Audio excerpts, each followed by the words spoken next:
Imagine you are heading towards your new home in Jannah, and your body has been newly created to be suitable for Jannah.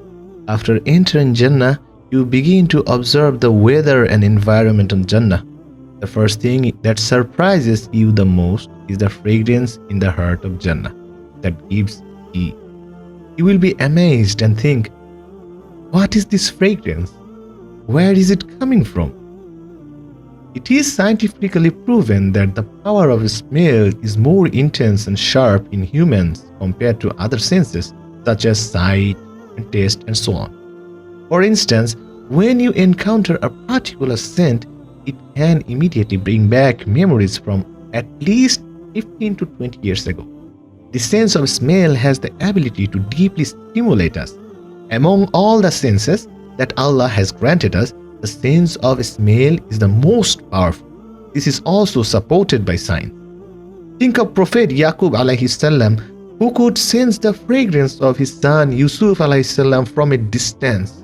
The scent of Yusuf sallallahu alayhi salam and his shirt gave him immense peace, as clearly mentioned in the Quran. Historians say that Prophet Yaqub alayhi salam sensed the fragrance of Yusuf's shirt from a distance of 150 kilometers. Without the fragrance of Yusuf alayhi salam, there was no joy left in Yaqub's life.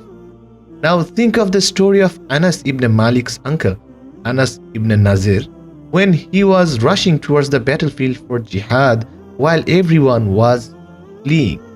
He said, I can smell the fragrance of Jannah from behind of Mount Uhud. It was as if he wanted to say that he could feel the scent of Jannah. Compared to that, worldly life seems trivial to him.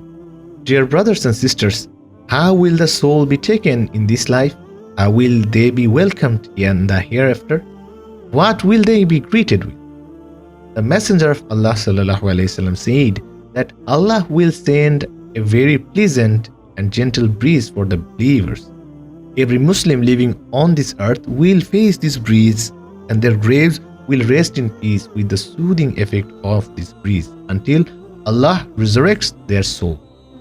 Therefore, when you enter Jannah, the atmosphere and environment will be filled with such an amazing fragrance that the believers will experience it before even entering Jannah. It is mentioned that the last believer to enter Jannah will feel the fragrance of Jannah from outside its gates. The scent will make him even more eager to enter the Jannah. The Messenger of Allah, peace be upon him, also said that the fragrance of Jannah will be so intense that a believer will be able to smell it from a distance equivalent to 100 years of journey. It is narrated that if any Muslim unjustly kills an unbeliever, the murderer will never smell the fragrance of Jannah, even though it can be sensed from a distance of 100 years. So the oppressor will never be able to catch even the scent of Jannah. Subhanallah. This verse makes it clear how far the fragrance of Jannah can spread. On the night of Isra and Miraj, the fragrance of someone's perfume amazed the Prophet Muhammad sallallahu alaihi wasallam. When the Messenger of Allah, peace be upon him, asked Angel Jibril, "What is this beautiful fragrance and where is it coming from?" Angel Jibril, peace be upon him, replied, "It is the fragrance of the servant of Pharaoh's daughter, who used to take care of her hair." Many people may wonder, why this so?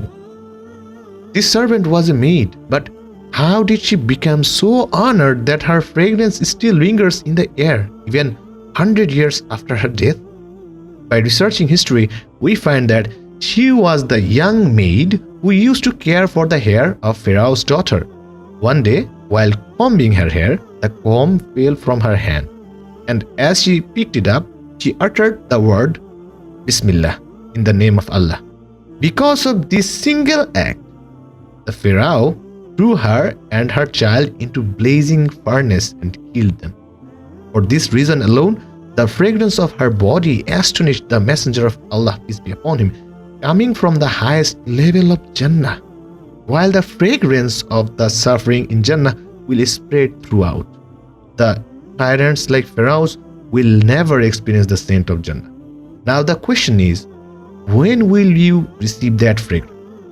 Dear brothers and sisters, every step you take in Jannah will be filled with fragrance of musk. So when you walk towards your home in Jannah, you will experience a pleasant scent with every step. The Messenger of Allah, peace be upon him, says that even the burp of a person in Jannah will release the fragrance of musk. Allah says that for the people of Jannah, incense will be burned, made from aloe wood, and will continue forever, increasing the fragrance of Jannah. The atmosphere of Jannah will always be perfect and comfortable. There will be never storm or rain, but gentle and delightful showers will fall only for the enjoyment of the people of Jannah. You will never have to stay inside a house because of bad weather. Just imagine when you go on a joyful vacation at a resort, you always have to check the weather.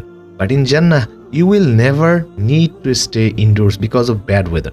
Instead, the Messenger of Allah, peace be upon him, said, when we are in Jannah, a cloud will come over us, which no eye has ever seen and no ear has ever heard. People will ask the cloud to pour rain over them, and it will respond, asking them, what do you want? I send rain upon you.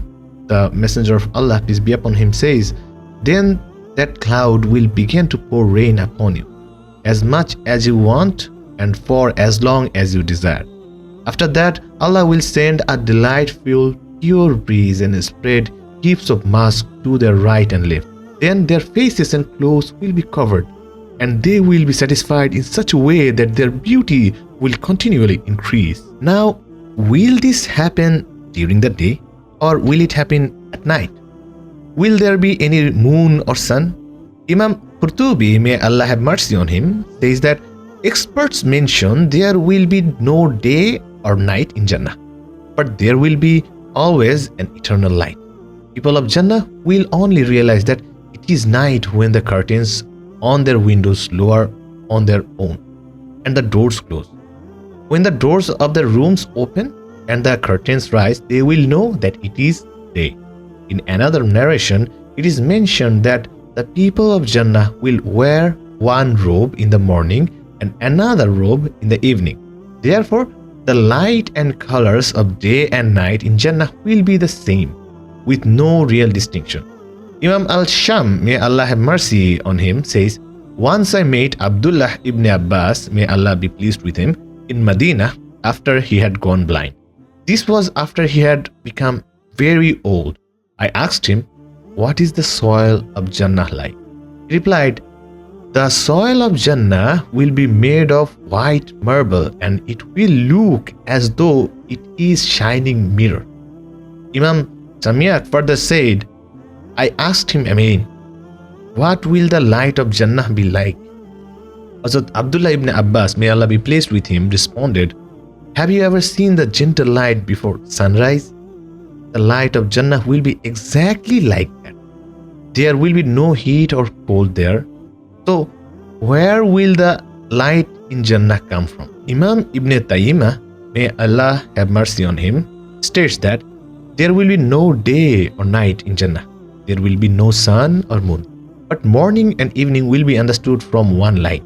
Now, the question arises, where will that light come from? The light will come from the brilliance of Allah's throne, from the radiance of Allah's throne. That light will illuminate all of Jannah. How beautiful will it be to spread that light? A question might arise that if that light will always be in Jannah, when will we sleep? Because we know people think that sleep is a great gift. This leads to another question. Why would you want to sleep in Jannah? The Messenger of Allah was asked, will the people of Jannah sleep? He replied, sleep is the brother of death, and the people of Jannah will never die.